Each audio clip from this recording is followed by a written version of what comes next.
Play to Potential podcast.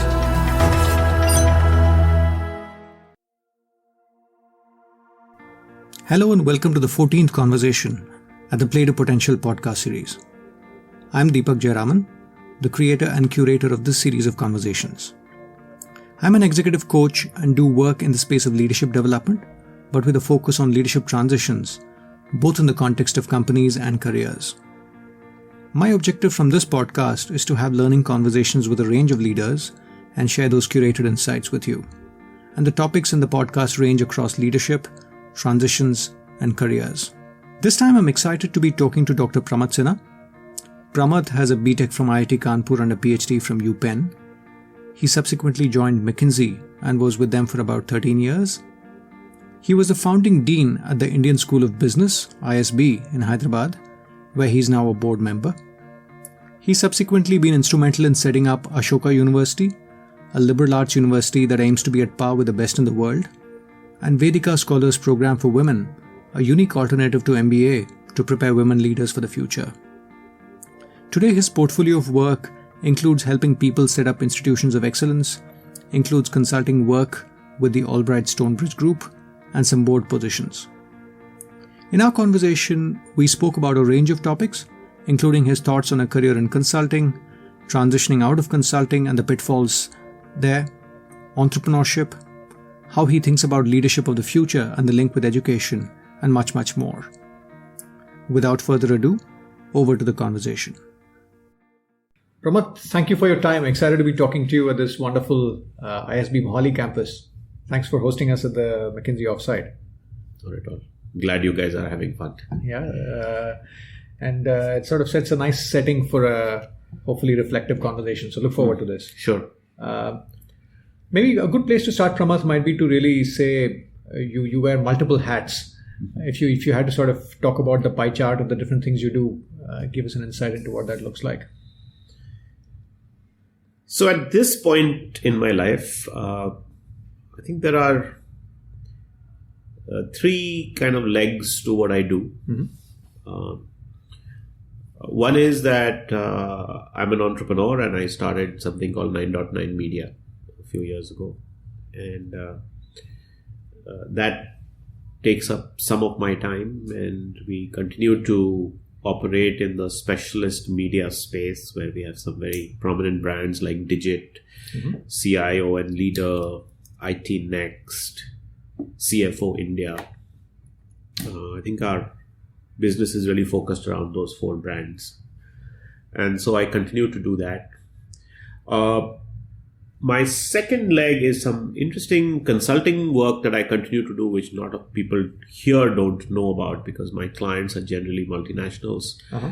But I work with Madeleine Albright, former US Secretary of State, on a firm that she started called the Albright Stonebridge Group, which advises multinationals on challenges that they face in international markets. And in our case, I lead their team in India. Very interesting. Okay.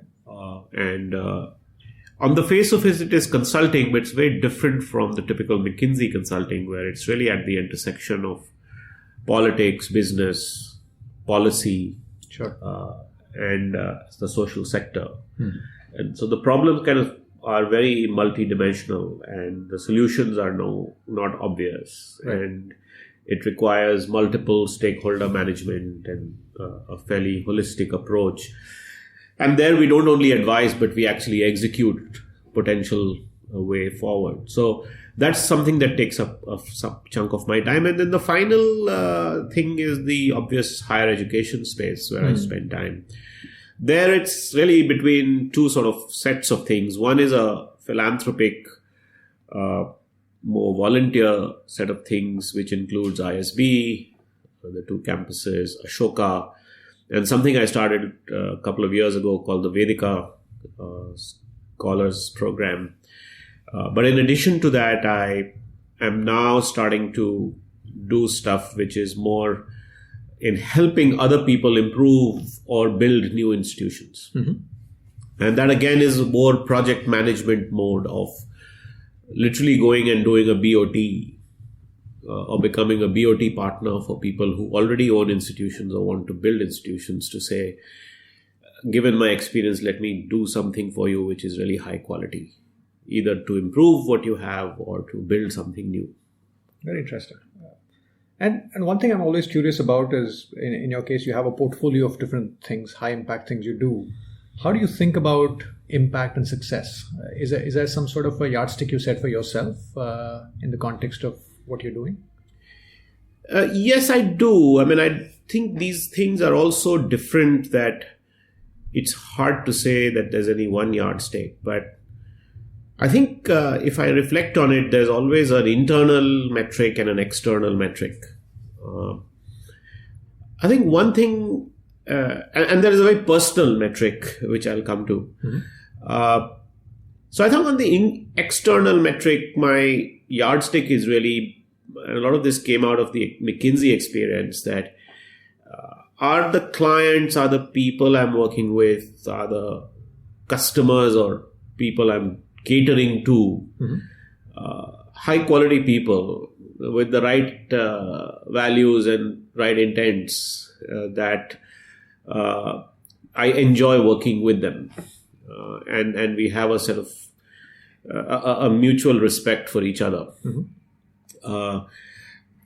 I think it's, in all cases, there has to be high aspirations. So I'm not getting into those kind of metrics. So you have to be world class, or you have to do something that impacts a lot of people. Sure. I think those can vary, and everybody would talk about this. But for me, the relationship and the quality of people, in McKinsey, we used to say quality of client and quality of impact that you're having, right, have to go together. So I think that is a one big metric that I try to use. Sometimes impact may be small, but they're good people and you want to help them out. So I think that's very much something that guides me as I look at what I do externally or who I engage with. The second is that I also want to do things where I'm able to attract good people. I think in my kind of model where I'm doing multiple things, it's very dependent on having a high quality set of people. Otherwise, you possibly can't do so many things. Right. And so then to be able to say that, listen, am I doing things in a way, or am I working on things and I'm doing it in a way that attracts high quality people to me, who on one hand I can depend on and I can leverage, and on the other hand I can be a mentor to and help them be successful in what they want to do. That I think together with the quality of people you're working with on the outside gives me the measure for what I'm doing and why I'm doing it.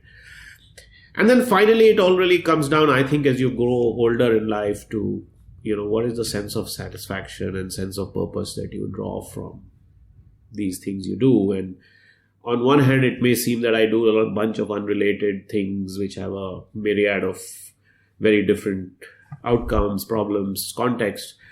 But underlying all of this is that, for me, Pramath, and not for you or other people, what seems fulfilling, satisfying, purposeful, taking into account some of the practical realities of life, that I have to earn some money or take care of my future. Right. That's really what then determines success or what you want to do. Got it. Completely with you about the fact that it's so individual specific often and context specific. Let's rewind the clock, Pramath, and maybe even going back to the point when you joined McKinsey. You're an IIT alumnus, and then you had a PhD from UPenn. At that time, why McKinsey? Yeah, honestly, sometimes there are points in life where you don't know why you take something up, and it's often in reaction to not liking something else, rather than knowing what you're getting into. So it wasn't like I knew what I was getting into with McKinsey, but I was quite unhappy being an academic at that point in time. And it was doubly disappointing because I had worked very hard up till that point to become an academic or to get the PhD. And then to find that in the profession itself, there was a lot of politics. There was a lot of confusion about people like me who came from a very interdisciplinary, multidisciplinary background. And I just think I was in the wrong context, in the wrong milieu. I had moved from the US to Canada thinking that that's where better opportunities were, and that I could be a bigger frog in a small pond. They offered me a good position, and so on and so forth. And it often happens in life. It's not just then. I now realize that every second move I make is a wrong move. And then you correct yourself, and then you find that corrected move becomes the best move you took. So this has almost been a pattern, at least in my life. So I think it was one of those moves that was probably a wrong move. If I had gone into another university where the context was right, I may still be an academic today, for all you know, doing research in robotics. So I had this very tough challenge where I was not enjoying the atmosphere I was in and what I was doing. And it was then that a bunch of friends who used to work at McKinsey approached me and said, hey, McKinsey is looking for diversified hires who, interestingly, when you look at it now, were non-MBAs. It's like we don't know what other way to classify these guys who don't have MBAs. The rest of the world. Yeah. So it's like we are hiring non-MBAs. And I literally, the person who referred this to me said, if you are successful, then I get to donate $500 to my favorite charity. They have a referral program going. So I was first very perplexed and said, I knew about McKinsey because I was at Penn and Wharton was there. And I knew all the Indians who went to Wharton all went to McKinsey and they lusted after McKinsey. So I knew it was a big deal for the MBAs, but I never thought I would be actually looking at working there. But then I realized that they had been hiring PhDs. And then what really worked for me was that the Toronto office where they sent me to interview once I applied was in fact full of people who did not have MBAs. So I suddenly saw people like me working there, interviewing me, and being very much like me and seemingly enjoying the place. And I've always been a bit of a risk taker and I like doing different things. So that's how I said, why not? And very quickly realized that it was a good decision, that it actually felt more like my PhD days than my academic days, because it was people from all different backgrounds. It was very multidisciplinary. I was given a lot of respect for my PhD. From day one, people started calling me rocket scientist, literally because of my robotics background, and so on. So it was a great ride. Got it. And maybe cutting to the present, given the work you do with ISB and Vedika, how should people think about consulting as the first job, right? And I ask this because when I went to IIM, for example, I didn't have work experience, and a lot of people, I guess ISB is a little different, but out of curiosity, I'm quite curious about type 1 and type 2 errors, right? In these situations where who are the people that join consulting but very quickly realize they're not cut out, and who are the people that could have been great consultants but never end up joining for the wrong reasons? Do you have a view on that? See, my view is that while there is a lot of emphasis on hiring people who have, very high IQ, and that's what the McKinseys and others of the world do when they go out and recruit. I think while that is almost a necessary condition in consulting, because people do pay the big bucks to have very smart people consult for them, I think we forget that a second necessary condition has to be that this is a person who really enjoys working with people, both internally and externally. And honestly, the ability to engage, I'm not saying you have to be nice and inspirational and all those fancy things, but you should have an interest in engaging with other human beings, right? This is a contact sport. And a lot of people don't realize that. They take the McKinsey offer or McKinsey makes offers because it's very difficult to judge whether a person is cut out for a contact sport or not. So it's a little bit like, do you want to play chess and tennis or squash or golf? Maybe not golf, it has some interaction to it, but certainly versus a team sport like a football or a hockey or a cricket, where they are all sports, but they're very different personalities who succeed, and there's skill involved, which obviously you want to be good at whatever you do. But I think there's a certain kind of person who will fit into a team sport environment and a certain kind of person who would not play team sports and be more individual driven. And I think that's the call that I think most people don't realize. And it's also about not winning, but enabling the clients to win, which requires a certain people. Yeah, so then there's a whole set of other things that comes with, making others successful, being comfortable in letting go and and being good at dealing with conflict and so on. The working hard and so on bit, I think, goes with every job these days. But I really do think that your ability to connect with people, whether it's your teams internally over time and with clients from day one, in the kind of jobs consultants do, is very, very critical in being successful as a consultant. And you have to really look at yourself and say, am I that kind of person? Do I really have it in me to, start a conversation from nothing, right? Break an awkward moment that inevitably happens in a consulting client relationship. Not get fazed by conflict or resistance, and how to have the confidence to deal with that. These are all becoming much more required in a consulting career. We always were, but I think even today there's greater primacy to these things.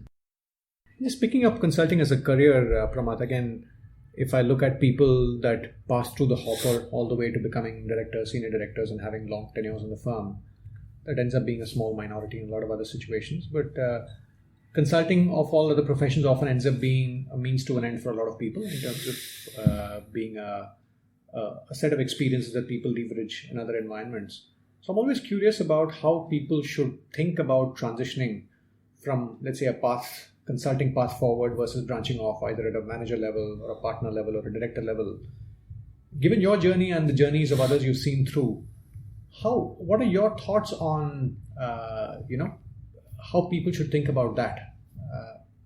I personally feel that everyone's journey is different, and I know that's not saying much. I think somewhere you take up a McKinsey or a consulting role because it's prestigious, it connotes success. And in your mid-20s, when you really join McKinsey, your big metric is to find something that will lead you to being successful in your career, which is usually from, the point of view of the role and the job being viewed by your peer group, parents, families as prestigious, and also that it will put you on a path to being well-to-do from a compensation and money perspective. Yeah. I think somewhere along the way, we all as human beings, and this is not specific to consulting, move from a model of saying it's about going for success to it being about going for fulfillment, purpose, and happiness, right?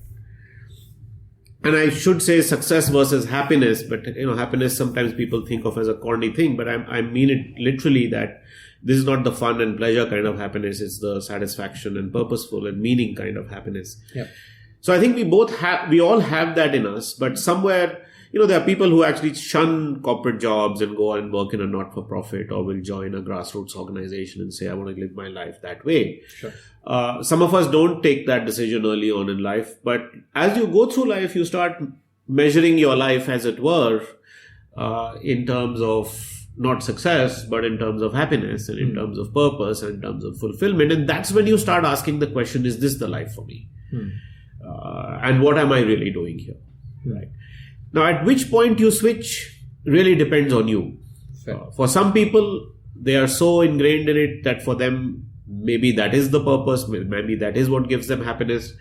But at least for me, at some point, it started to mean less and less. I think when I went to ISB and came back, I realized the futility of being in a life where I had not experienced doing anything by myself. I felt McKinsey was too protected, and that my real strengths came out when I did things, when I took the thinking and applied it and took it to the next level, and I forward integrated, as it were, from just being a consultant. And so coming back was never the same, and not many people have that luxury or privilege of actually having gone and tasted the real world. So internally, you're always sitting there thinking, oh, I'm only good enough for this. Especially with people like me, hey, I was not even meant to be in business. So I'm really, you suffer from this whole imposter syndrome, that I was never supposed to be in business. Here I am advising governments, prime ministers, building universities and so on. Where else would or who else would give me this opportunity? So you better stay here. This is safe space. Then you go out and you taste blood and you say, wow, that's actually what I enjoy more, and that's actually what I'm really good at. This stuff I have to sometimes struggle with, right? And then you start asking yourself the question that what do you really want to do? And, by then in McKinsey, I had started doing a lot of work around leadership. And I used to say to myself that, how can I be an authentic consultant or guide on leadership when I'm not sure that I understand my own leadership, or how am I developing as a leader, and what really... And so why not throw myself out there and challenge my own leadership and learn about my own leadership before I can start imparting gyan to others, right? On how to become a better leader. A lot of people argued with me that, hey, you can experiment with that internally in the firm. And honestly, I felt I couldn't. At least the kind of challenges I wanted to throw myself, there was a massive firm hierarchy and structure within which I had to navigate. Right. And you always had to work with other people. You had to pick one of the practices. If you chartered your own practice, you had to get a director to work with you, and so on and so forth. At that point, I started finding the firm restrictive, both in terms of what being a consultant meant, which is to hold yourself back from actually doing anything and being just an advisor, to the other aspect of saying, do you really have freedom to do what you want from a life purpose perspective? Yes, some people chance upon it, but most people in the firm had to kind of go into the mold of how practices and so on were defined.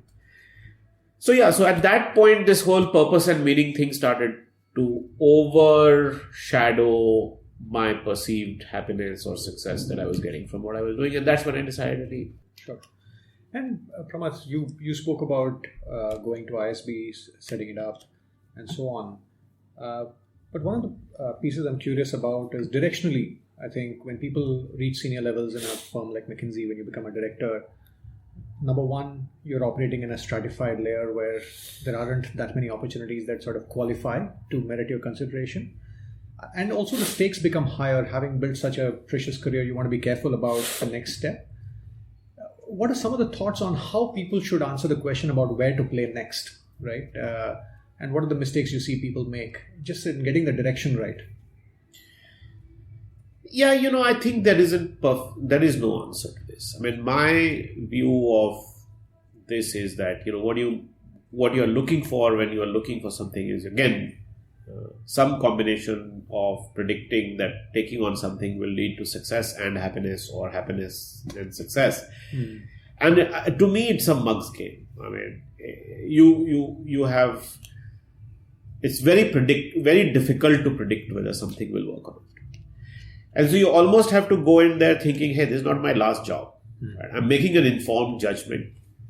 It may not work out. And if it doesn't work out, there's something that will come after that. Now, it seems a bit fatalistic when I say it that way, and I don't quite mean it that way. Of course, you do the due diligence. Of course, you go reflect and you think and you talk to your spouse and talk to your mentors and friends and take an informed judgment of what you should do. But, I think often when people seem very sure of what they want to do, I would still give them the same advice. That, listen, what you think you are very sure about, you can get disillusioned very quickly because you don't really know what the world holds for you. So I think if you are going to do something, thinking hard about, to me, I would err on the side of saying, is there real purpose and meaning and happiness that will come from what I want to do, rather than chasing success. And I think then success will follow. Because if you are not finding that, then it may not be worth leaving McKinsey. Because from a success standpoint, you are very successful. It's the best firm in the world to work with, I would still say. You earn well, people respect you. At some level, while you are running around a lot and working hard, it's a familiar environment. So why would you leave it to go to find some other success? This success is good enough. So you should only leave, I think, when there is greater purpose or meaning, and I keep coming back to that. Very interesting. When you find something that really is fulfilling, rather than say, let's become an entrepreneur. you should become an entrepreneur if that's what gives you meaning. But it's not true that that is where you will be more successful unless you find meaning in that. Very interesting. And since you mentioned this, again, clearly we are witnessing an entrepreneurial boom in terms of a lot of the alumni becoming entrepreneurs. Any watch outs? Again, entrepreneurship, sometimes there's a certain romantic notion attached with the notion. Yeah. Any watch outs or any thoughts on just the questions people should ask themselves before they take the plunge? Yeah, I like to say this to people, and I learned this in McKinsey when I was there, that I think a lot of people take the entrepreneurial plunge because they're quite taken with the sexiness of their idea. Right? So it's like, it's like saying that I'm going to get married because I'm dating a beautiful woman, right? Because obviously somebody being beautiful is not the only reason you should get married to them. And what most people don't realize that actually, like management consulting is a profession, or being a lawyer or a doctor is a profession, entrepreneurship is a way of life and it's a profession. And you have to care about the profession more than what you do today as a job or working in a large organization, than care only about the idea. A lot of people get carried away. Oh, I have this wonderful idea, and if somebody else can start a digitally enabled laundry service and be so successful, my idea will also be successful. And I think what people have to first ask themselves is, hey, do I want to be an entrepreneur? Do I have this real strong urge to start up something and do something on my own, regardless of the idea? Because actually you start your next laundry service and 6 months later you realize it doesn't work. What are you going to do then? You're going to go back and take up another job. In which case I would say then you are not cut out for entrepreneurship in the first place. That was the wrong way to think about it. A true entrepreneur will say, hey, this didn't work. Let me go find something else to do. And something else to do. And something else to do. And in fact, most entrepreneurs don't make good on the first big idea that they think they have. Right? They have to pivot and sometimes go into a completely new business model. And go 2-3 times before they can be successful, or never at all. But they love entrepreneurship so much. It's a great insight. It's a way of life. It's not about the idea, but it's about a way of dealing with life. And you used a very powerful word, authentic leadership. Yeah. I'm curious about what the word authentic means to you. I know different people have different takes on it, but what do you have in mind when you say that? Use that word? Yeah, I mean, I have a very simple definition of that. I think you have to be authentic, that your so-called perception as a leader, or your stature, if I can use that word, or recognition as a leader comes from real achievement and not just talk and not just sort of fluff, and just because you're a smart guy, or you talk well and you dress well and you're presentable.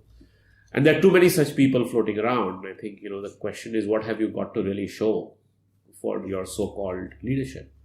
And so there's an authenticity that comes from having demonstrated that you can get something done. And to me, there's a certain other authenticity that comes from the other aspect of leadership, which I think is very important, is have you really helped other people be successful? And then there's a third dimension to this, which is really around how open are you to feedback and change, and really pushing yourself to achieve your best potential and overcoming some of the more difficult challenges, having the courage to face your weaknesses and so on. And that is such an important aspect of what people say anybody needs to do to become a leader, that you can't expect that of others if you haven't put yourself through that challenge. You can't advise others to take feedback if you're not open to feedback. You can't advise others to change their behaviors or mindsets or attitude unless you have actually gone through that and seen how tough it is and what personal price sometimes you have to pay. So authenticity to me comes from those three things, being able to really show that your leadership accounts for some achievement, being able to truly have a record of helping people and helping people succeed, not just helping for the sake of helping. Sure.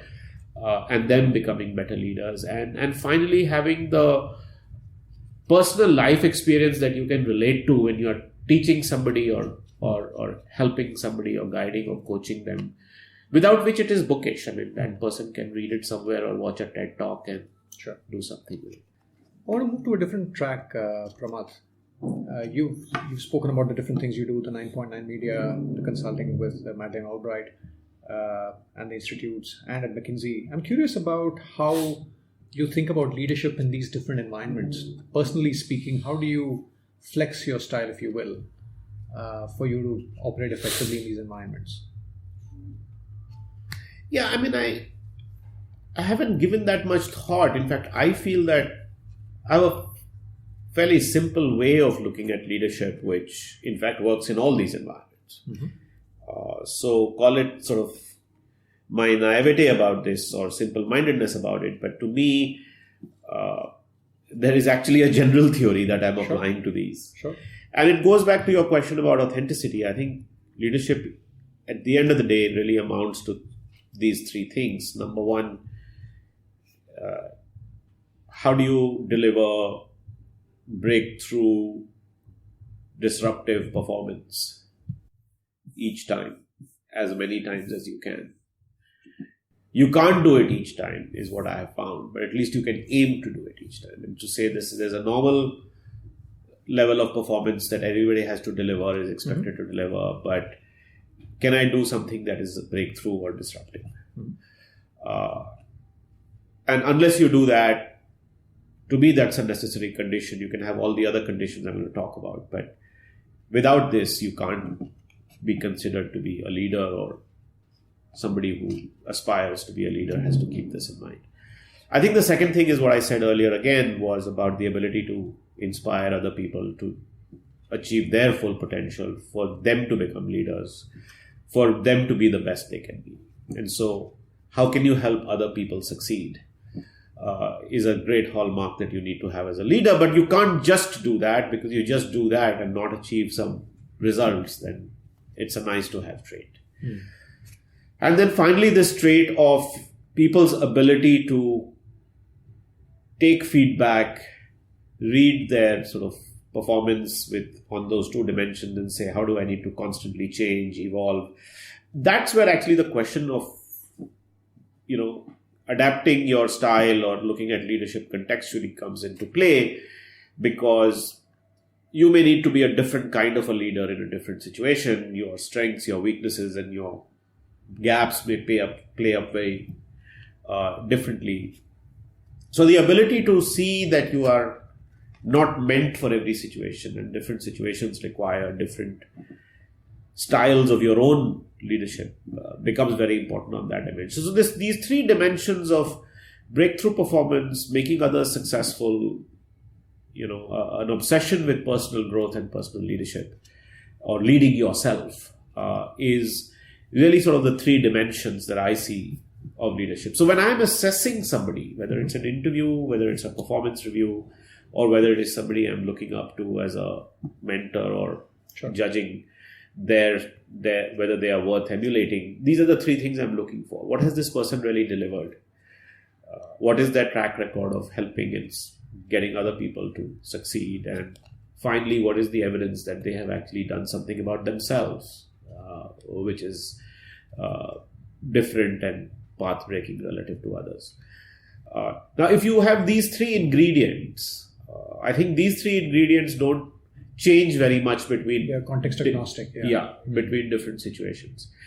Where the context becomes important is, okay, so how do you achieve breakthrough performance in building an educational institution versus delivering a consulting assignment, versus launching a new vertical in 9.9? Those contexts are very different. But ultimately being focused on the fact that, listen, it's not worth doing if I'm not able to hit the ball out of the park, is the mindset that you want to bring in all three situations, which is common.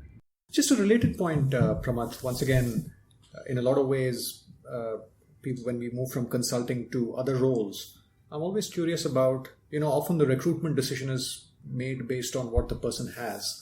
but the failures often happen because what the person doesn't have. So in terms of the incremental leadership muscle that people need to focus on when they move, do you have views on how people should think about themselves in terms of their development? Consultants, when they move on to, let's say, the industry or private equity, what have been some of your observations in terms of your transitions and the transitions that you see people make effectively? Yeah, again, I would say two things. One is that given that you've lived the life of a consultant for such a long time, and you kind of live in this belief that whatever you did had massive impact and changed the way a client did things, you assume that whatever you thought of or whatever you came up with actually works in the real world. Right. My belief is that most often it doesn't. And when I tried, firstly, when you go out into the real world, you don't have the time for that much thinking and consideration and reflection and analysis that goes into a typical consulting report. So you're taking decisions with much shorter lead times, with much less input, and you have to decide and you have to move ahead. And a lot of times things don't work, and you have to do a lot more of try it, measure it, fix it, try it, measure it, fix it. You kind of do it that way rather than having a very deliberate strategy for everything. So I think recognizing that you instinctively have cognitive bias, you have decision-making paralysis, that your decisions that you are used to making with a lot more, and which may inform your quick judgment today are actually going to be, by definition, off the mark because they don't factor in the implementation challenges. Just being aware that however smart you may be, don't assume that you know what it is to work in that environment or in the real world is very important. And I think the second thing is really to then go with a mindset saying, listen, I've been living in an ivory tower for 10 years and this is like now taking on my first job. So yes, I bring in great skills and that's a great starting point and a foundation. But honestly, my gaps are really big gaps where I'm actually at a zero.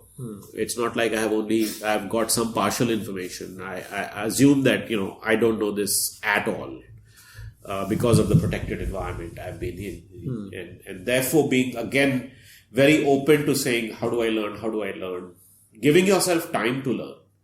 So one of the mistakes I feel I made is that I was in too much of a hurry when I went and became the CEO of this other company. I wasn't aware of, I wasn't conscious of how important slowing down change is for an organization rather than, I came from a consulting mindset of transformation, PMO banao, launch newish initiatives. People will change, they'll be inspired, I'll inspire them. And there's a bias for pace. Right? Yes. And then suddenly you realize that this is not a 3-month project, this is not a 6-month assignment, this is not a one-year PMO where you have to actually show that you delivered the cost savings. You're playing a long-term game and there are people involved. There's somebody who's worked in an organization for 30 years and you're saying, hey, this guy doesn't fit into my structure. You can't just get rid of that person because tomorrow you get rid of that person, your owners or your shareholders or whoever promoters feel like, how did you just fire somebody who was such a loyalist? Do you know what I went through and how he stood by me? How can you just do that? Right? So all kinds of other issues start to play up, which doesn't fit into the framework of an analytic, approach. True. So that has been my biggest learning, to not be in a hurry. Consulting somehow puts you into this treadmill of 3-month, 4-month projects, right? Everything has to be done yesterday. Things have to be over-delivered, right? To get off this clock and say, hey, this is a long-term game I'm playing. If I'm going to be in this role for 3 years, then let me take my time to listen, get to know people, build credibility, look at how can I build trust. All of those things. And there's no hurry, it's okay. I can deliver the cost savings next year. But this year is really 1 year of induction and getting to know people. Got it. And also to your point, really having the ability to analyze the impact of a decision on the various stakeholders and what the sensitivities might be in a certain culture, what the landmines are, and so on. If this is a topic of interest, you might like my conversation with Ravi Venkatesan, who had multiple transitions. He moved from a senior role in Cummins in the US to India. He then moved from leading Cummins in India to heading Microsoft in India, two very different industries, and then moved on from Microsoft to take on several board roles. And he spoke about the criticality of listening when you move across contexts. This piece can be found in Nugget 6.06. So from this, you begin to piece together first the situation, and then out of that emerges a theory of change, which is, what interventions are really going to make a difference, and who are going to be the important allies in this. If you don't listen and you come in with a point of view, you start, jumping into action right away, you're going to make a lot of mistakes because you haven't built this nuanced and reasonably accurate picture of the landscape. If you find this podcast purposeful, please take a moment to subscribe and spread the word by going to iTunes to rate and review. And thank you for listening. Now let's get back to my conversation with Pramath.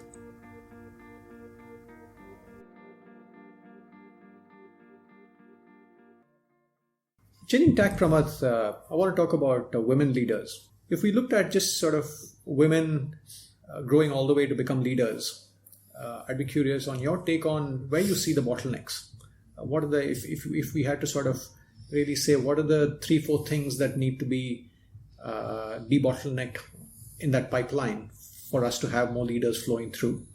See, one thing there is that there's a lot of unconscious bias that still exists across all stages of a woman's career, which they have to fight. In general, the family still places a greater premium on the boy's education. In general, there is a suggestion that women need not be pushed to achieve their best, and that ultimately they're going to get married and then they'll fend for themselves with their husbands. And I've seen this happen in some of the more evolved and educated and elite. So it's not in fact, some would argue that socioeconomically, as you grow higher up the strata, it becomes even more pronounced. So I don't know what the sociological aspect of this is, but somewhere there is a lot of bias that still exists right through your growing up years, through your education. And then what is become very obvious is that despite the fact that if you look at the numbers graduating from high school and getting the best marks and so on, women outnumber men. Yet when you go to boardrooms, if you look into MBA programs, engineering programs, if you look at corporate India, the numbers are abysmal. And there's a lot of data on this out there, but it's very stark. It's almost like women are not there. And I really think that the barriers to entry are several. It starts they're there at all stages. Like I said, a boy would be sent to an English medium school, a girl would be sent to the vernacular school. A boy will be giving coaching for JEE, the girl would be sort of asked to fend on her own. If the boy got into a NIT in Hamirpur, which is from Kerala, he would be sent. But the woman wouldn't be sent. They would say, why don't you study in the local college? And the story repeats itself. So if you want to do an MBA, the same story happens. Boy gets to do CAT coaching. Woman gets to fend for herself. Boy gets into, if not an IIM, a MICA. He goes to Ahmedabad. But girl gets to study MBA at a local college. So people are getting left behind, I feel. At the other end, when it comes to the employment, I don't think employers are really able to grasp the fact that you have to adjust yourself to accommodate the life trajectories of a woman. I think McKinsey is particularly guilty of this, right? I mean, as a firm, we started the profession of management consulting. That's the biggest challenge for the profession. And McKinsey should take the lead on this is how do we have 50% women in consulting, right? What will it take? What is the management consulting model? Just as you hired non-MBAs and now 50% of the firm is non-MBAs, how do you make sure that you can have a career trajectory that accommodates children and marriage or vice versa? So I think that is where we are failing. And to make that tactical, Pramath, so what do good organizations do? Just if we double click on that, around those two transition points, any headline takeaways? Yeah, I think do away with tenure-based promotions, right? Do away with, you have to become so-and-so in such and such time. Change the evaluation criteria. I mean, what is so sacrosanct about evaluation criteria, right? I mean, there's a very different evaluation criteria for admitting somebody to ISB from admitting somebody to a Young India Fellowship program, which is a 1-year liberal arts course. But, those two people are getting the same jobs today. They are all going and working in the same organizations. They are earning similar salaries, right?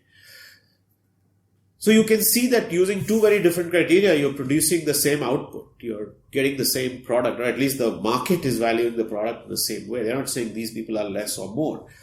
So why are we doing that here? I think we are really caught. It's like when ISB first came out, nobody wanted to hire our guys because they said, what do we do with them? This is not campus, these are lateral hires. So how do I hire them?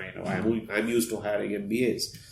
Somewhere society and corporates and business has to change to accommodate a different stream of people coming in. So your assessment has to change of who you hire and what qualities are you looking for. You have to become much more flexible about saying that, hey, people's trajectories do change when they have kids. I met a bunch of women who came out of the first batch of ISB 15 years ago, and their biggest regret is that, unlike their male colleagues, they have not been able to sustain their careers. And then they say, we go back to the workforce and people ask us all kinds of funny questions, and there are insinuations about where we should be placed in the hierarchy and what compensation we should make. And I think somewhere women also need to be educated. Sure. Just as when you came out of ISB, we would tell people, hey, it's not your first job that is important, but your trajectory. At the same time, here also women need to understand that, hey, if you're not working for so long, you can't expect to go back to where you were. And yes, your male colleagues are going to be a few steps ahead of you, and that's all right. Sure. I think this is what we are trying to do in a small way at Vedika. So at Vedika, we are intervening at the MBA point. Mm-hmm. And we are saying, listen, you don't need a CAT score, firstly. Mm-hmm. Don't stress about your test. Then we say, listen, I'm not hung up about your minimum cutoff, or if you went to a nondescript college in Telangana before you came here. It's fine if I haven't heard of your college. But you need to show to me that you are really committed, that you want this kind of education, and that you're going to work hard to put yourself into a different orbit by virtue of this program. And how do you screen for that, Pramath? Interview. Interview, have a bunch of conversations. You can't do a perfect job, but equally, you can at least ask the right questions. What's your commitment? What is your life experience? And the usual thing we used to do at McKinsey, using all of that. Are you interesting? Are you interested? And can I really help this person achieve what I want to do and what they want to do?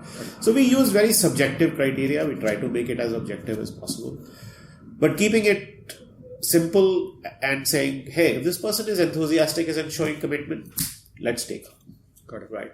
Got it. And often people come in class and say, oh, okay, I'm in a peer group that, these women are not as good as me, or they're not as smart as me, and what am I doing here? But people over time realize that that's not the only metric, right? The drive, the commitment, everybody has their own strengths and weaknesses. So I think that's the one thing where getting them in. And then through the program, what we try to do is we do a combination of management, liberal arts, critical thinking, communication, and leadership courses, right? With equal measure. Now that's a huge departure from what a typical management course does.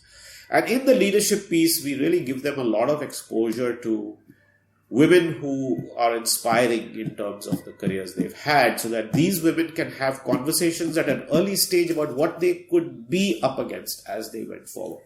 Rather than assuming that, no, you'll be fine now that you've got an MBA, you're on a track, And then these people being hit by a roadblock very quickly. We say, no, this is an important conversation to have. How do you sustain careers? How have people sustained careers? Listen, there's no one model. Look at all these women. Multiple journeys, yeah. Their journeys are all different. But remember, you have to be focused on sustaining the career. Don't give up.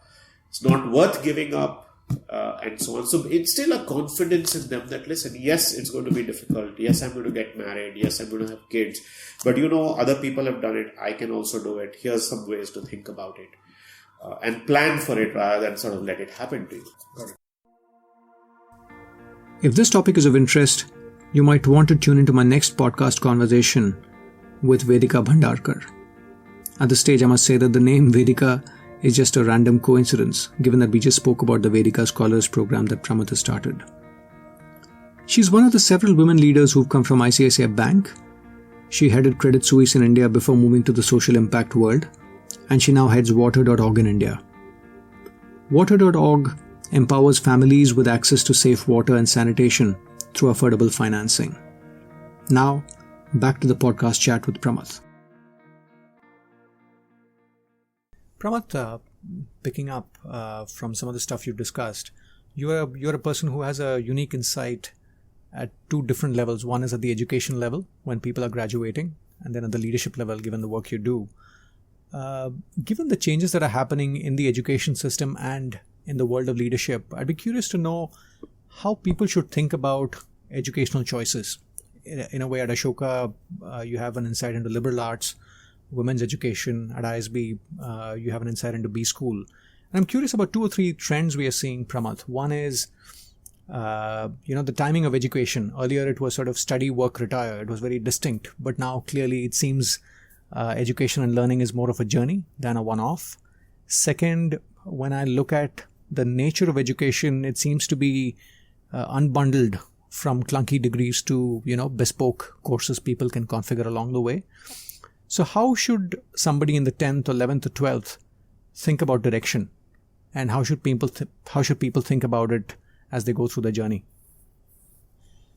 Yeah, you could come at this from either end, right? But the two are connected. The leadership that's required for people to be successful in the future, and the preparation through education that is needed for them to be successful in the future or be good leaders in the future. Yeah. Maybe we start with the end of at the end of what's required going forward, and different people have said different things about, but the essence of it is that, one, we really don't know, but two, it's very clear that at least for the very best of people,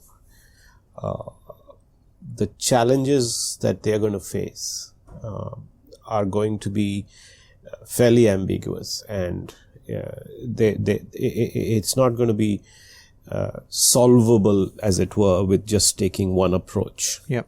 And so, to be successful, you have to recognize that you aren't going to be able to solve the problem that you're going to be faced with or challenged with by yourself, by one approach that you learned, that you're going to have to look at things from a multidimensional perspective, multidisciplinary perspective, that you may be wrong in what you come up with, and you have to have the ability to adapt and be flexible and to adopt other strategies, and that you have to pull in other people to help you solve the problem, because by definition the problem will not be solvable by you alone. Yep.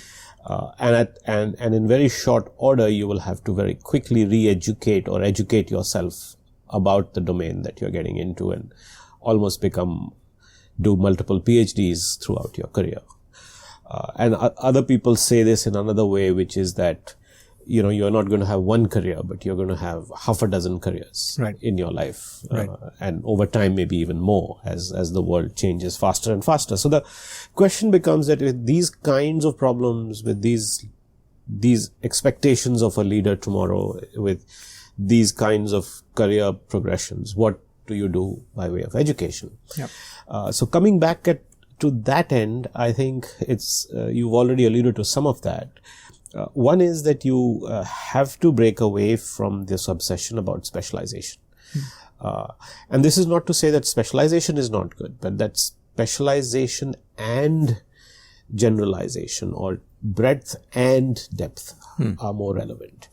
You need depth, of course, because you need to understand what it takes to go deep into a problem quickly and rapidly, which has now become the ask.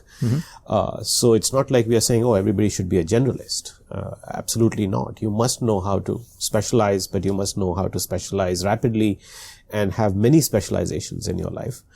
At the same time, you need to have the ability to have a broader perspective, which comes from the breadth. And I think that's where this whole debate between liberal arts and STEM has come from. And I think it's a false debate and it's a false trade-off. You need both. And that has always been what education was about. But particularly here in India, with the post-independence focus on developing the technical capability of the country, we went too far in that direction, and we haven't corrected that at all. And the liberal arts colleges and universities have declined at the expense of, because of the growth of the technical fields. So I think bringing in breadth and liberal arts, which is somewhat what we are trying to do at Ashoka, or what I've done at Vedika, in combining it with business and doing something else with architecture and liberal arts and so on. So both specialization and generalized education is extremely important. I think the second bit of this, which is very important, and I think this goes to the heart of when people say, how come people in India, the same people don't do as much innovation, or don't create products, or don't do breakthrough scientific discoveries as they would in the United States or in other parts of the world, when they have the same basic education and genes and DNA. I think the fundamental issue with that is that at the lowest level of our education and going all the way up to the highest level, we are not providing people choice. And the fundamental choice of being able to choose what you study. And people often counter that and say, well, how do people ever know? And it's true, people never know. But the act or the process of going through it. Yes, the process of going through having to make a choice is a very big part of education and mindset, in terms of risk taking and pushing thinking and really identifying what are you passionate about. Right.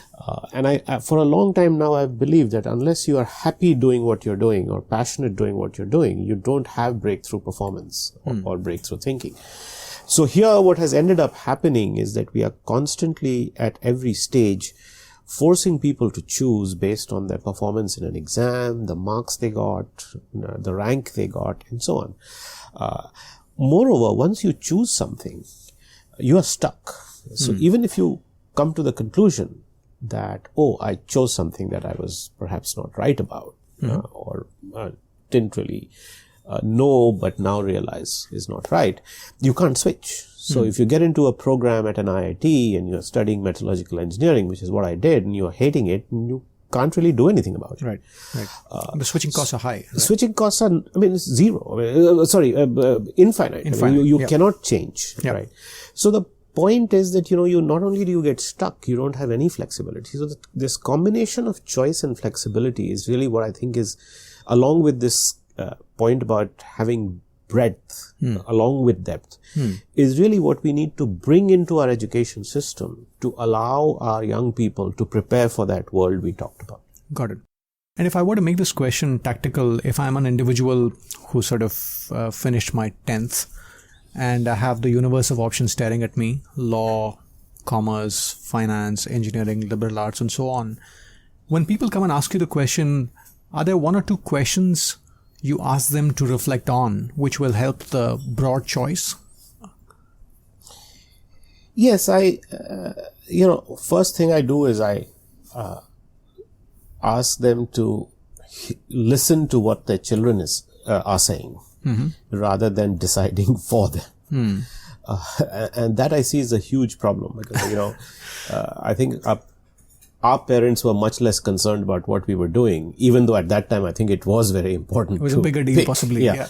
But today what has happened is, ironically, even with the large number of choices in careers, the choices in education are very limited still. Interesting. So that forces people to become very, very focused on saying, oh, I have to decide, right? And so the first thing I really ask them is, are you deciding for your kid, or do they really want to study law, for example? Yeah. And often you will find kids who are very clear that they're very excited about being a lawyer. And if that's really what they want to do, and honestly, between you and me, objectively, they may not know. True. But the important part is that they are excited about it and they want to pursue it. And so, first and foremost, just clarifying that. Then, if you end up on the other side where the person doesn't know, I then start by saying, listen, it's good that it's okay that you don't know. There's nothing wrong with that, because otherwise people are under pressure that they are confused or they don't know. They ought to know the answer. They ought to know, and how come they don't know, and so on. So taking that pressure off and then helping them understand that honestly, what you specialize in will not matter. In fact, this whole thing about, specializing in a subject and then being in a career, and the line to that, as you know, is tenuous. It happens sometimes, but increasingly happens less and less. And so while it's important to major in something, it's not really that important to major in the right thing. It's a good point. Right? It's a good point.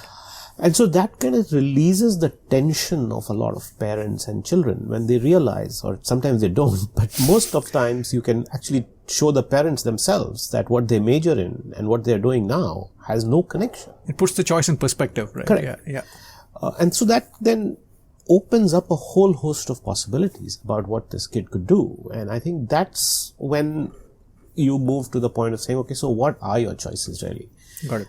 And there are a host of choices. I mean, you could choose to go just study science or psychology or history, or go abroad or stay in India, or and it takes the pressure of having to get the decision right. So I think those are the kind of that I didn't give you the 3-4 questions, but I think that's the thought process of very tactically of what you go through. And also interesting, it's also about setting the right climate in which the choice is made, right? Yes. And as a parent, I guess it's also important to set the right climate where the pressure is taken off, as you said. Yeah, and a lot of times, to be fair, the pressure is also on the parents, right? Because they're looking at their peers, and some of their peers are sending, now we have people sending their kids to high school in the UK for some reason, and it's like, okay, now what's happening here? And so they are all wondering whether they are doing something not right by their kids by not sending them, and so on. So I think there's a lot of pressure on parents also, and so you kind of, but by just first easing that peer pressure, you are helping them think. Got it. And moving forward, Pramath, for a minute, if I were to reflect on some of the entrepreneurial activity we are seeing, and in the limited interactions I've had, I see a lot of people who have a strong product idea, who've often come from a, let's say, one of the disciplines, right, whether it's engineering or science, who've stumbled upon the path of entrepreneurship. And clearly, as the organization scales up, they also need to scale up their leadership capability. And I was talking to Nandan Nilekani a few weeks back, and he was making the point that India has a lot of startups, but fewer scale-ups. And he alluded to what it took to develop the leaders. And if I may sort of go back to one of the earlier things you said, Pramath, about the work you do with Albright Stonebridge Group, which talks about just navigating complex ecosystems and stakeholders and the various things involved. Just give us an insight into how some of these young founders who come from, let's say, one of the domains now need to suddenly start building the leadership capability, which requires them to exercise many more muscles. What's your take on what does it take for them to individually scale up the leadership capability? Well, I think Nandan is right, and I also feel that a lot of these startups not scaling up are really leadership failures rather than idea failures. Right? And I think what people see are all the successes. So they see a Zuckerberg, or they see a Jobs or a Gates, and some of these are examples of people who nearly didn't complete college, they did not do enough, they didn't have any entrepreneurial history either, and they hit it big. Yeah. right? But that's almost like a lottery to my mind. I mean, these are extremely talented people and you have to give them credit for their persistence and so on. Equally, there are many, many more such talented people who didn't make it, right? We can't look at the example of these few people and say, all of us will be successful. And it's great that they are inspiring people to go on to start and so on. But there are 2 or 3 elements that people are missing out on. Number one, I have always believed, and I think it's true even if you study the lives of these people, that entrepreneurship is actually not about the idea. It's about being an entrepreneur, right? It's a way of life. And you have to love entrepreneurship and not your idea. Interesting. If you're an entrepreneur, then you will just persist, and you may start with one idea and you'll give it up and you'll pivot and you'll adapt and you'll go into adjacent spaces and so on. And that's how all these guys have been successful if you study their history. I think a lot of the people who are starting ventures today are really one-trick ponies. And I don't mean it in a deprecating manner. Sure. They are so wedded to a particular idea they got that they're jumping in because they think this is the best thing since sliced bread. And the truth is that it may not be. And most often is not. And success lies in recognizing that and quickly pivoting. So that's the real essence of entrepreneurship, which they are not, they're not aware of. So they think it's about the bright idea they have. I think the second thing is that being able to scale up your leadership skills is a hugely non-trivial task. Right? Nobody has really talked about that to people.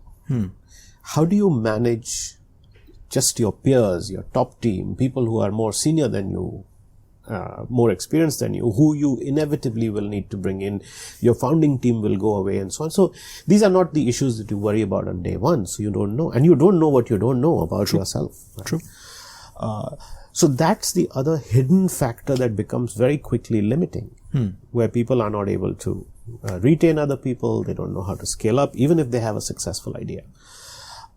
How do you solve for that? I don't know. I think on the first one, I think on both you solve by mentoring. I feel that, and this is what people like Nandan and others I think are doing or trying to do, is some of these folks have to mentor other folks into being successful as entrepreneurs. And I think it's great that we have such a wave of entrepreneurship in this country. But it would be important for some of these learnings to be passed on from generation to generation, because I'm not suggesting that you should not become a entrepreneur even without experience, and you should of course give it a shot. But you should be thinking about the right reasons for success or the right drivers of success, which realization I don't think will come through a self-realization. It will only come through somebody being able to sit you down. Who sort of seen the movie. That's right. Yeah. So I think it's true not just for entrepreneurs, but for everyone. I think it's important to have good mentors. It's important to have the humility to say, listen, I really don't know this stuff. And I need to sit down with somebody to walk me through this. I think the other small or big problem I see these days is also that a lot of the investors haven't really been entrepreneurs.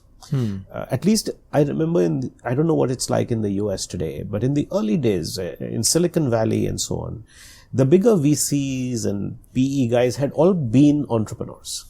Right? They had actually either been entrepreneurs or they had been involved in entrepreneurial organizations. They had worked and they had built. Right. They hadn't just been consultants like you and me, and they hadn't just been people who had been investing all their lives. And I think that somewhere you are not then able to provide that mentorship.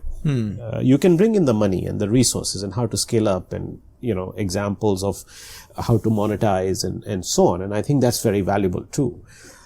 But finding people who can scale up leadership skills in proportion to how your business is growing is difficult. True. And you have had to live that life. I have seen that between two investors that I had in 9.9, my own venture, where one of the investors had actually built something from scratch. So some of his insights about literally how to scale up your own leadership, how to look at the scaling up of the business, how to think about leading a sales force, was very granular and very, very pithy, which I would have never learned. Got it. If somebody hadn't actually gone through that process. Very interesting. And I was talking to Avnish Bajaj, who's an investor in Matrix Partners, who was an entrepreneur with Bali. Yes. And it was interesting. We spoke about this briefly, and he spoke about the tightrope that the downside he spoke about was if you've done it, then there's a tendency to step in. So it's about bringing that empathy from the past, but without sort of micromanaging, which often... which is why I used the word mentor. Yeah. Right? Mentors do this very well. As a mentee, you go to a mentor with a problem. Right. They will tell you, listen, if I were in your place, here's how I would do it. And then you as a mentee think about that. And you sometimes reject. You say, maybe this is the wrong context. He was in a different era. And that could be your arrogance, or that could be your, but you take a call. Fair. But at least you have input from somebody who's been there, done that. Got it. Rather than having to sort of figure it out yourself. Got it. And a related point, Pramath, is as we think about the evolving, let's say, the business landscape and the complexity, if I sort of switch back to people in 40s and 50s who in a way built their leadership, for lack of a better term, let's say in the industrial paradigm or sort of the traditional way of businesses, and now we are seeing this new way of dealing with new information, the sort of the velocity of decision making increasing in some of the industries. And as you look at some of your peers in other businesses who are CEOs, what have you seen good leaders do in terms of adapting well to the changing business context?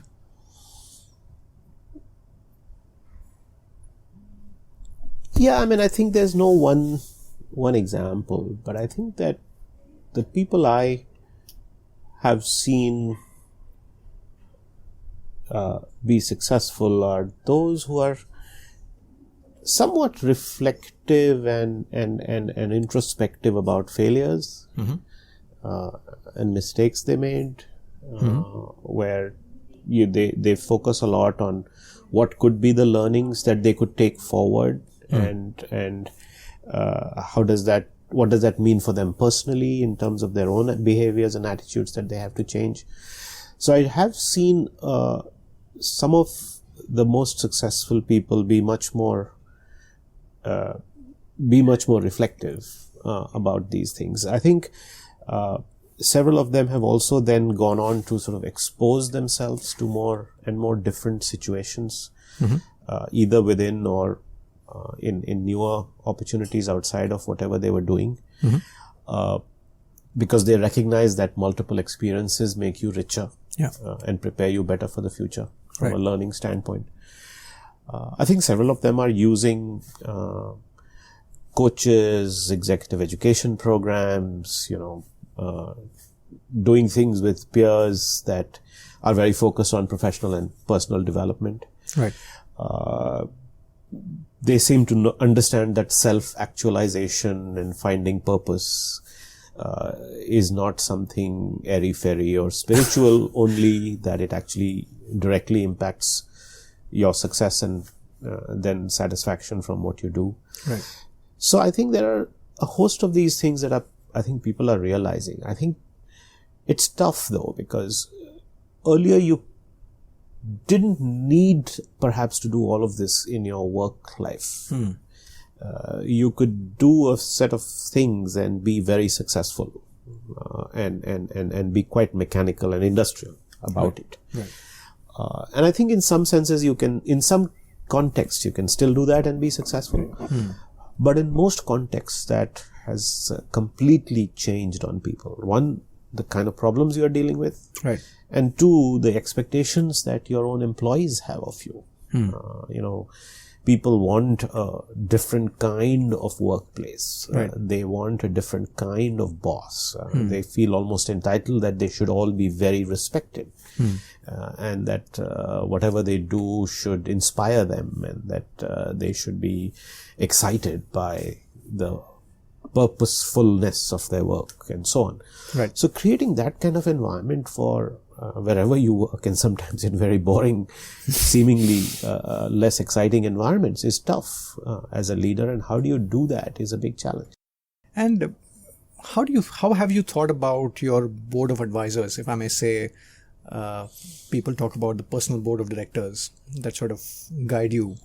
Again, how have you thought about that? Who would you put on the list? If you could provide an insight on how that's evolved over time. Yeah, it's a good question. I don't think, again, these are one of those. This is a very good example of your earlier answer to your earlier question is how do you build resilience towards a new model for leadership? Right. I'm somewhat of more a heart and a guy than a mind guy. So if you look at my board of advisors, my PhD advisor, who I did my PhD with nearly 30 years ago, is somebody I still stay in touch with. She's now at University of California, Berkeley. So every time I go to California, I actually spend time with her and hang out with her. Now, again, she's not directly related to what I do. Sure. But where I was headed to was that ultimately people who inspire you, regardless of whether they are related to what you do, are on my board of advisors. Because just a meeting with them, just time spent with them pushes you on to think whatever you are dealing with better or do something that you were struggling with better and so on. So I think she's one example of somebody I have on my board of advisors. Rajat Gupta, who was the managing director of McKinsey, and I spent a lot of time with building ISB, and of course Rajat got into quite a bit of trouble. But, as a person, he's been amazingly inspiring, and particularly with all the troubles he went through with his case and then being in jail and out of it. So I really admire Rajat, have always admired him for his ability to think big and yet retain a certain humility and a certain commitment to making other people successful. So I stay very close to him, and he's one of clearly my heroes. In spite of everything that has happened and to him and for him. One of my investors, Sanjeev Agarwal of Helion, is somebody that I really look up to. Sanjeev is a good example of somebody who was an entrepreneur, scaled up a business, became an investor. I have to say that, despite being an investor, his selflessness and his sort of almost detachment, which then I think helps him give you very sound advice, even though he could be seen as in conflict. Vested party, has been quite remarkable for me, and I find that very inspiring. So, three very different people, but as you say, who's there? I would say that I could immediately think of these three people who really have been great guideposts over time. One thing I know is that I don't let go of these people when I find them, and it doesn't matter if what they are or are not is relevant or not to what I'm doing. Like I said in the beginning, it's really much more about, are they inspiring you or not? Very interesting. And it doesn't matter whether they have the subject matter expertise. Got it. Yeah. Very, very interesting. And and do you have some sort of a discipline around how you sort of stay in touch with them, or is it sort of more gut driven? No, I'm not a guy who's very good about staying in touch with people. And especially the way I think about it, my relationships are lifelong, and it doesn't matter if I'm physically or virtually in frequent touch. But yes, I do make an effort to reach out. I do make an effort to be intimate with them when I'm with them. And I think that always rekindles, if there is rekindling, but that keeps it going. Got it. Because people don't feel like you are being artificial or you're just showing up to schmooze or network, which the is intent is clear. Yeah. And equally, sometimes there are times when I've just called up these people because I needed help, and Sure. you hesitate thinking, oh, I didn't stay in touch, but I'm now calling them because I need help.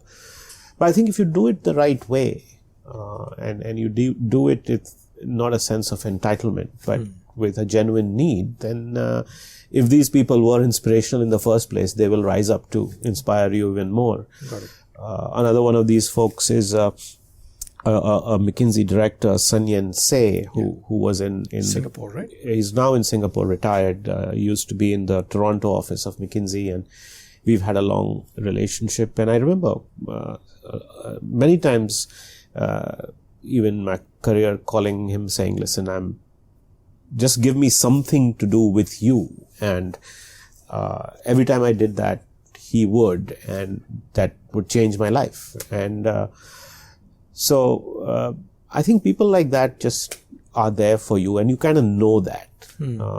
So even if you don't see them frequently enough, there's a bond that is very special that you want to preserve and not give up on. And just looking ahead, Pramath, how do you think about the life ahead? How do you think about success? How do you think about terms like legacy? What's your sort of plan for the future? Yeah, that question can have a very, very long answer. So let me be specific in how I'm thinking about this.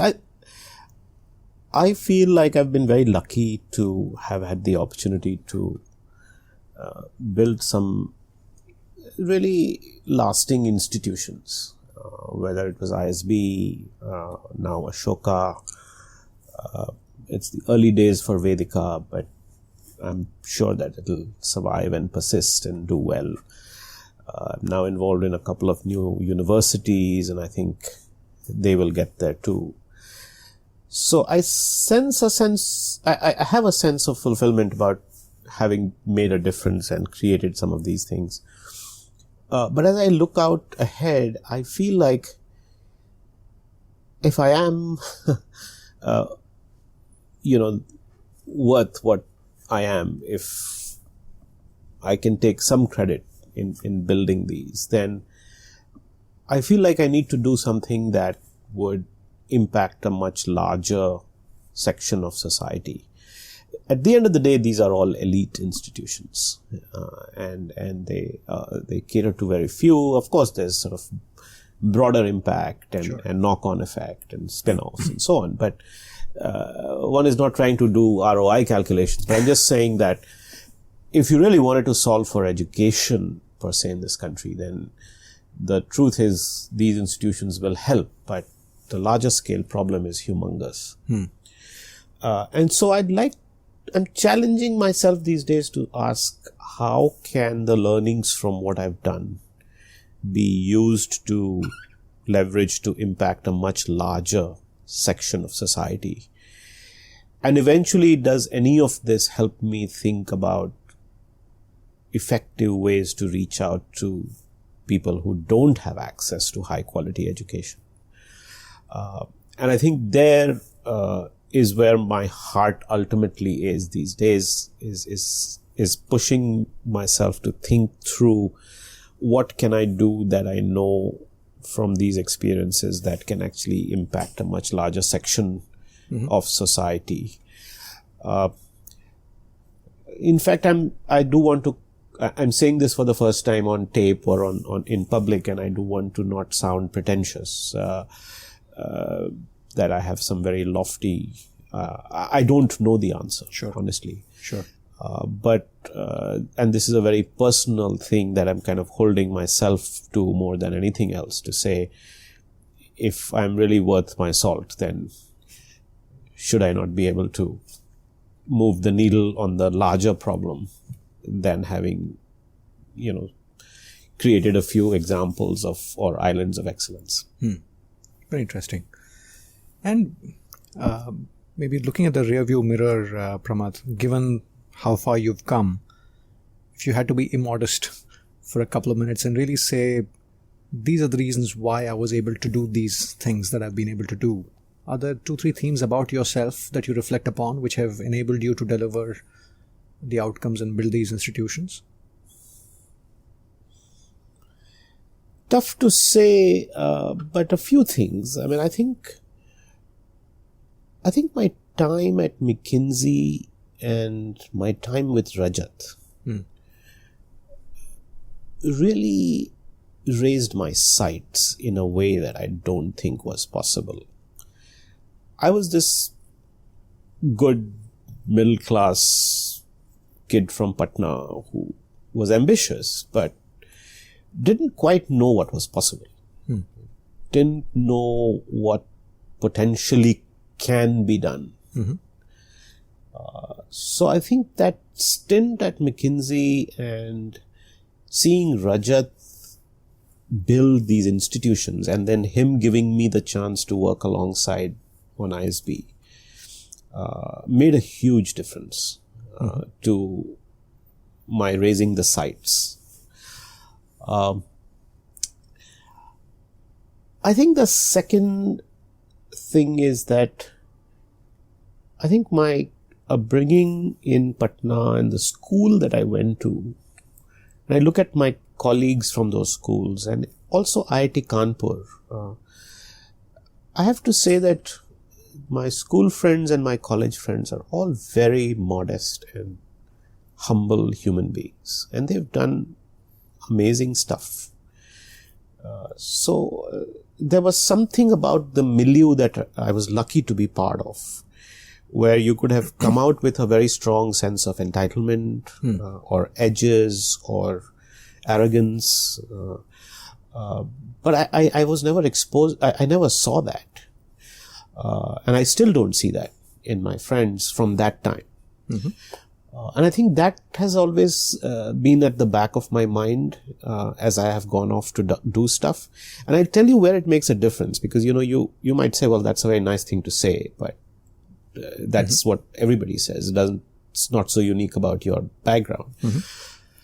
I think that what that does is, and somebody recently said this to me, if you don't forget where you came from, right? If you don't forget that leadership is actually about never forgetting where you came from,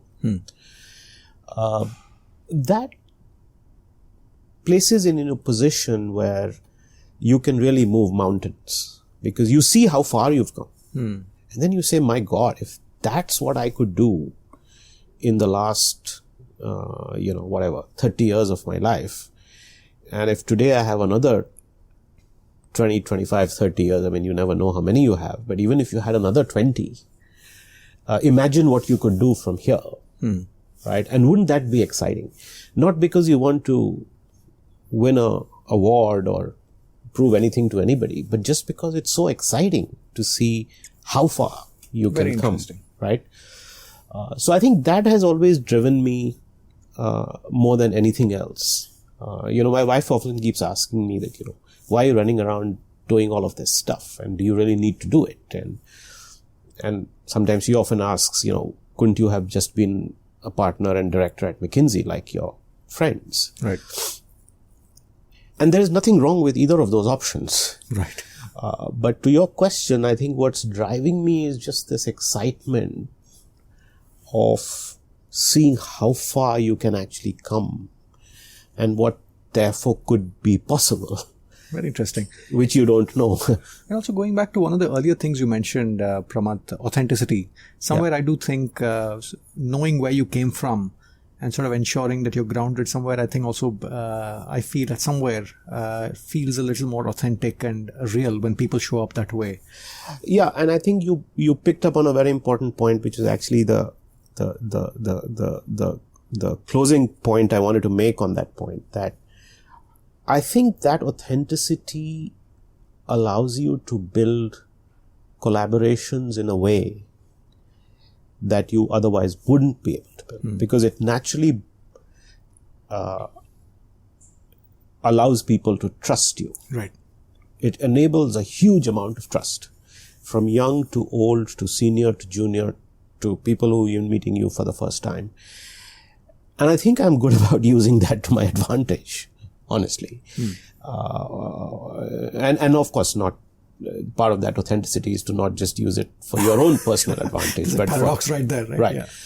So I think that authenticity engenders trust. Right. And then if you use that trust to do bigger and greater things, right, that is what allows you to take things forward. So I think that was the essence of my point about going back to where you came from. Got it. Because that ultimately connects back to seemingly contradictory, but you start very modest. But then remaining modest allows you to do very immodest things, right? Very interesting. Which I think has been the biggest learning I've had in this journey. And just in conclusion, Pramath, I believe as leaders go through their journey of life, the two questions they grapple with at different points in time are where to go and how to grow. And this podcast is titled Play to Potential.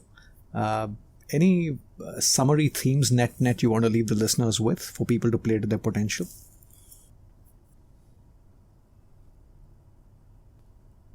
Well, I have a bias to this, and it may not be the be all and end all, but because you are talking about playing to potential, I think there's something to be said about being very authentic about helping other people achieve their true potential. These are things that have been said a lot. The US Army has this thing about come be the best you can be and so on.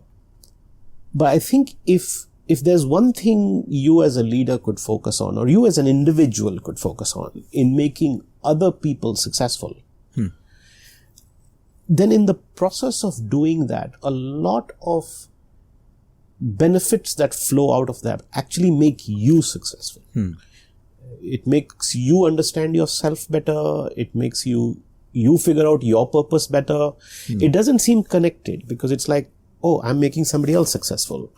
But that notion in itself is so powerful that it teaches a lot about yourself, what you are, what you want to do, what you should do, and so on. So if there was one thing that I've always sort of felt people didn't value as much, is they are so focused on themselves that again it's one of those seeming contradictions, that if you actually focus on other people, you actually end up focusing on yourself. And I don't mean this to be a very deep point. I actually mean it as simply as that. That if you can just turn your focus on making others successful, then there's huge clarity that comes. Otherwise, you have to worry about 50 things, right? And which of these 50 will really lead me?